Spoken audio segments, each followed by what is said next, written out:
আমাদের এই জীবনের সব কিছুই প্রয়োজনীয়। সকল সম্পর্কেরই গুরুত্ব রয়েছে। যখন সাহায্যের জন্য কাউকে পাওয়া যায় না, তখনই নিজের ক্ষমতার গুরুত্ব অনুভব করা যায়। জীবনে একা থাকার ক্ষমতা যতই কষ্টদায়ক হোক না কেন, কিন্তু এটা অত্যন্ত আবশ্যক। নিজের ওপর বিশ্বাস রাখুন, তারপর দেখুন কিভাবে সব সমস্যার সমাধান হয়ে যায়।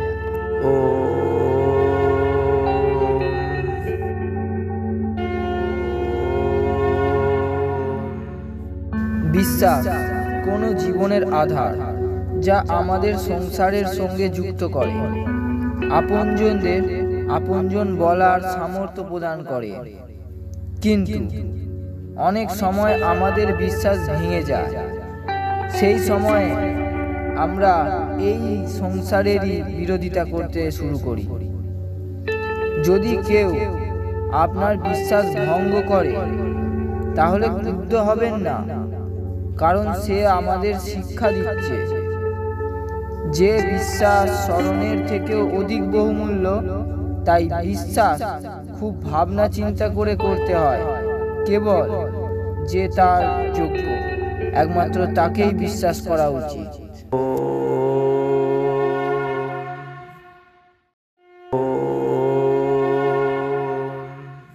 ভুল এই সংসারে কে করে না?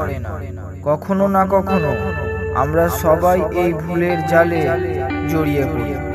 ভুলবশত এমন কিছু বলে দিই বা এমন কিছু করে ফেলি, যার ফলে কারোর মনে দুঃখ দিয়ে ফেলি। আর এমনটা বলে আমরা নিজেরাও সুখী হতে পারি না। সামনের ব্যক্তি হয়তো আমাদের ক্ষমা করে দেন, কিন্তু আমরা নিজেকে কখনোই ক্ষমা করতে পারি না।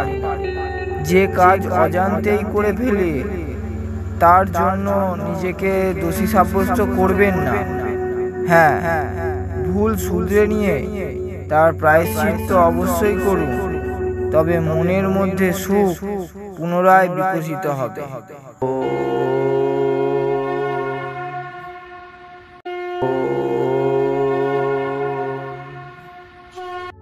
বলা হয়, অহংকারের থেকে বড় ভয়ানক আর কিছু নেই।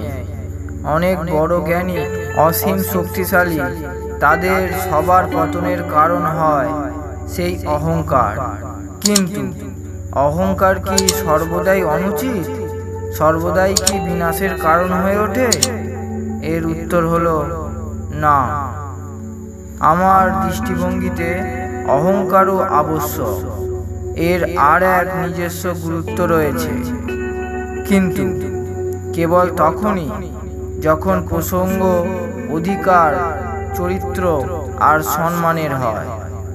যখন এই তিনটির দিকে প্রশ্নচিহ্ন ওঠে, তা হলো অহংকারের চিন্তা অনুচিত নয়।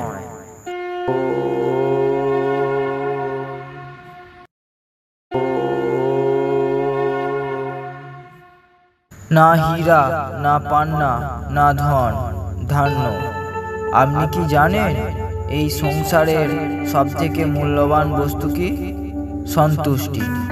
এই সৃষ্টিতে অগণিত জীবজন্তু রয়েছে, কিন্তু মানুষই একমাত্র প্রাণী যে সম্পদ উপার্জন করে।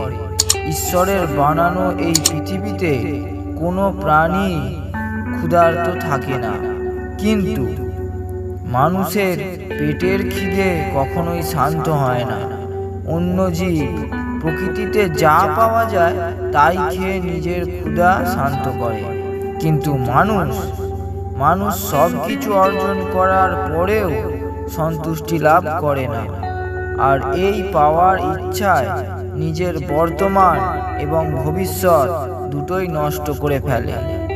যেই দিন মানুষ সন্তুষ্টির বহুমূল্য জ্ঞান অর্জন করবে, সেই দিন তার সকল দুঃখ নিজেই শেষ হয়ে যাবে।